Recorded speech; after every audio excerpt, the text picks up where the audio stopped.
তৃণমূল বিধায়ক সুদীপ্ত রায়কে এবার ডাকল সিবিআই। সিজিও কমপ্লেক্সে এলেন সুদীপ্ত রায়।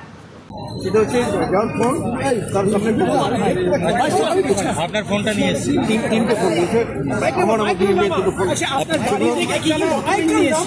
কিছু পাওয়া যায়নি, একটু মাইকগুলো না বা বাড়ি থেকে কিছু পাওয়া যায়নি।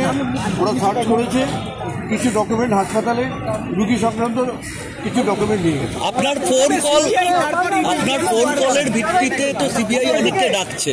9 তারিখ আপনি যাদের ফোন করেছিলেন ডাকতে তো পারে, সেটাই স্বাভাবিক। আচ্ছা, শুধু 9 তারিখে কোনো খবর এসেছিল যে ঘটনা নিয়ে জানিয়েছিল? আমাকে জানিয়েছিল 10টার পরে, 10:30, 11 নাগাদ জানিয়েছিল। কে জানিয়েছে? সঞ্জয় ঘোষ জানিয়েছে। একবারই